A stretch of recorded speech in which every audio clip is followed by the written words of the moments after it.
got him into the right protection scheme so he doesn't get hit back there. He's got a chance to step up with supreme confidence and deliver it downfield for a nice completion.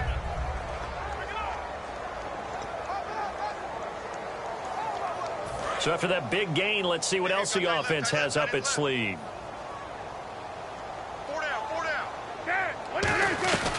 This is Langford on 1st and 10. And past the 30 down to about the 27. It's a 7-yard carry to set them up with a 2nd and 3. This drive is turning into an extended one, and the guy carrying the ball, he's becoming more like a body blows guy. Every carry is putting some damage on the defense. So after a while, I'm not too sure how many guys are going to want to run up and tackle him. They keep it on the ground with Langford. And he will have the 1st down, but he winds up paying for it pretty good. 7 yards there, good enough to move the sticks. So many teams want to throw the ball in this situation nowadays, but I love watching a team that has enough confidence to go ahead and run the football. In that situation, that's almost a tendency breaker. Offense comes to the line now, 1st and 10.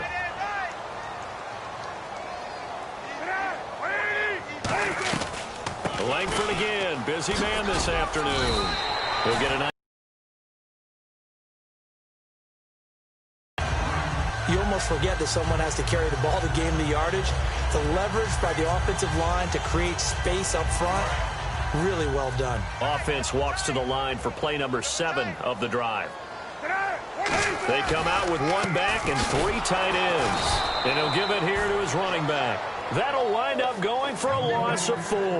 And just like that, it's 3rd down. So the myth has been shattered. Every cornerback in the league is not just a cover corner. Some of them will stick their nose in there and make plays exactly as we just saw there. A big loss suffered by the offense after that nice tackle. Oh, it's a touchdown if he holds on. Instead, it's 4th down.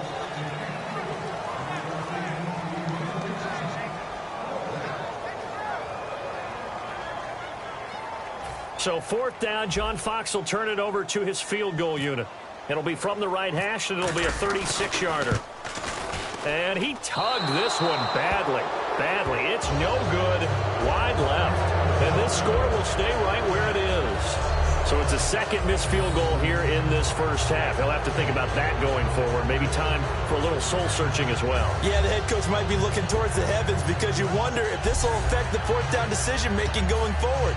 If you get 4th and 3, 4th and 4, situations that used to be calls for the kicker might get a second thought. Again, we'll see the pistol here.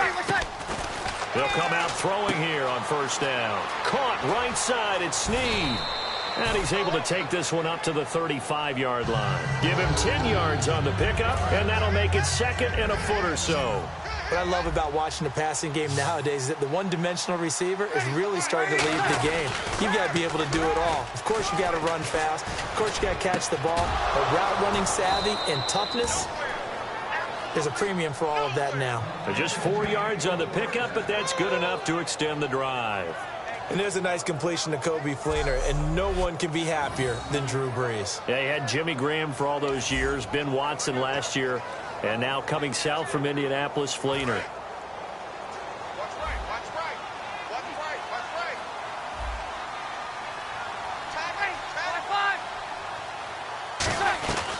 This is Ingram on 1st and 10.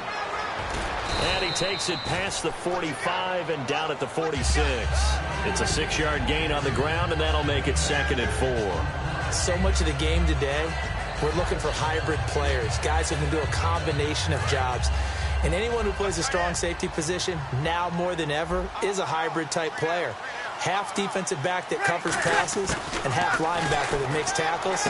We just saw the linebacker make that play. And the hit jarred it loose. It's incomplete.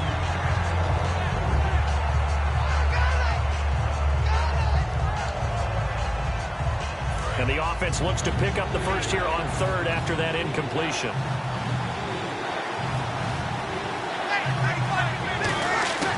Brees going to try and throw on 3rd down. He throws and he hits the slant route to Thomas. 9 yards on the pickup there, and it keeps the drive alive. And when you're playing a quarterback with some experience and some moxie, You enter the danger zone when you decide to blitz him, because if he's able to diagnose as he did on that play, he can hurt you downfield. He reads defenses so well, doesn't he? He really does, and the best part about that play for him, I don't think that was his primary target. I don't think so either. I think he had the read, figured out where the blitz was coming from, and went to a secondary target for a really nice gain. Second down following the run.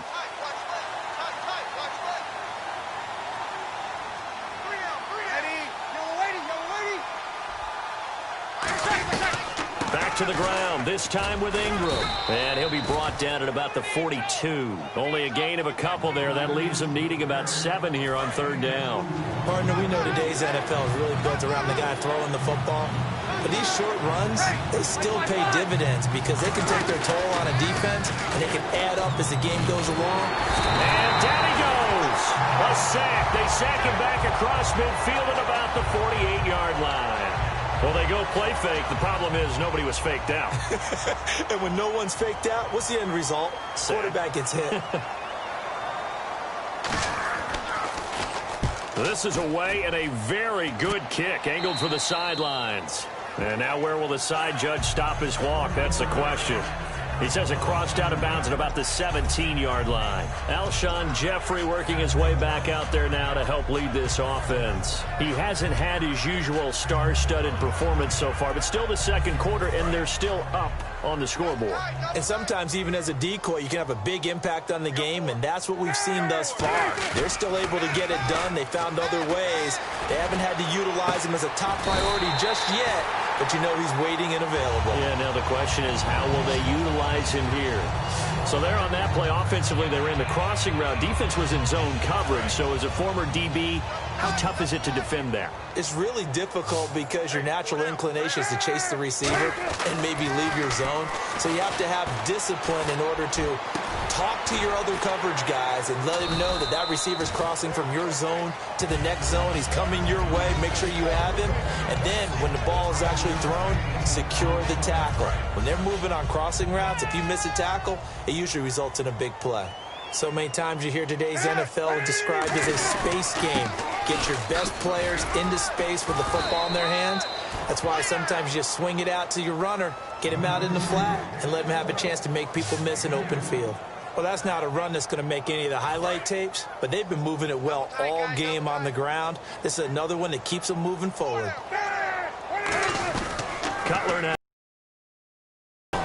He's got time in the pocket. He's going to fire one deep over the middle. And incomplete. The contact made the ball roam free and brings up fourth down.